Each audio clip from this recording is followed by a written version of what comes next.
Se você é um estrangeiro e realizou a compra de um imóvel no Brasil antes do ano de 2018, que foi exatamente o período em que foi possível obter uma autorização de residência com base nesse tipo de investimento, talvez você possa estar se perguntando: será que eu ainda consigo utilizar desse negócio jurídico para obter uma autorização de residência no Brasil?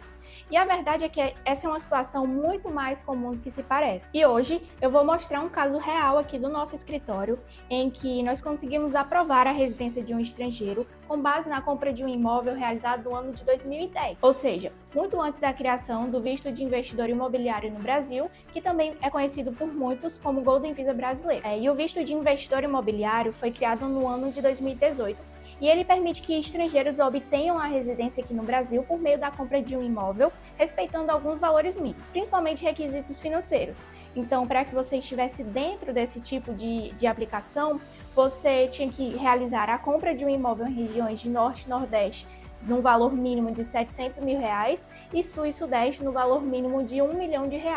A partir dessas exigências básicas, a gente poderia analisar os outros requisitos para que você pudesse ter o cumprimento de todas as exigências e assim pudesse aplicar para esse tipo de visto de investidor brasileiro. E aqui tem um ponto muito interessante que eu destaco, porque enquanto vários países estão extinguindo seus programas de residência por investimento, como por exemplo já ocorreu em Portugal, já ocorreu na Espanha, em Malta, no Brasil esse programa não apenas continua vigente, mas também vem ganhando um destaque, uma notoriedade no cenário internacional. Mas voltando para o nosso caso, o nosso cliente adquiriu um imóvel no ano de 2010 e naquela época ainda não existia essa possibilidade de obter residência por meio da compra de um imóvel. E foi justamente por isso que ele nos procurou, para entender se poderia se beneficiar ou não desse investimento. E aqui que surgiu o nosso principal desafio. Para ingressar com esse tipo de pedido, normalmente é necessário comprovar alguns documentos, como a aquisição do imóvel e principalmente a transferência internacional de recursos utilizados para essa compra.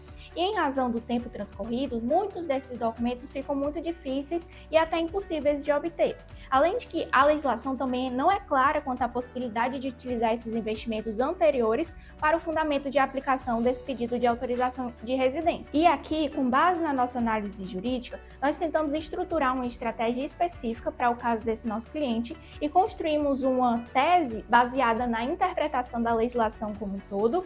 seja a resolução, lei de imigração, bem como nós também utilizamos como fundamento a finalidade da norma, que é de atrair investimento externo, e a análise da situação concreta daquele cliente.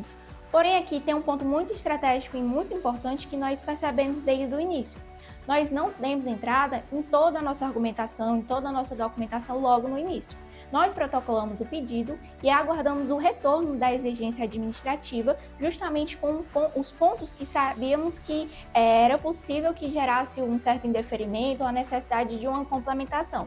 E a partir daí, nós apresentamos uma resposta técnica e jurídica bem estruturada, seja com fundamentos relacionados às legislações vigentes na época, a interpretação adequada da legislação migratória e também todos os documentos complementares que nós podemos oferecer para tentar suprir essas lacunas existentes. E com essa atuação estratégica, nós conseguimos tanto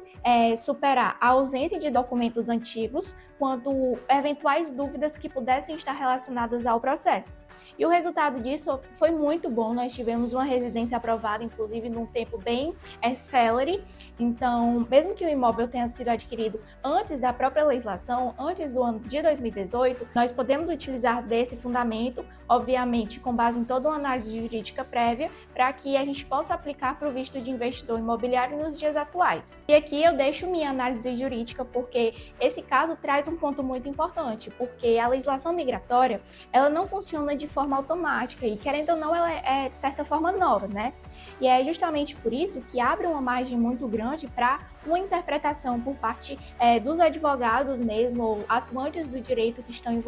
envolvidos nessa matéria. Então, se você é um estrangeiro e já possui imóveis aqui no Brasil, ou então está pensando em obter um imóvel aqui no Brasil, não deixe de contar com a assessoria jurídica adequada, porque cada detalhe pode impactar diretamente na sua aplicação. E a ideia é realmente trazer casos reais e estratégias por trás desses casos reais que realmente possam fazer diferença na prática daqueles estrangeiros que têm algum tipo de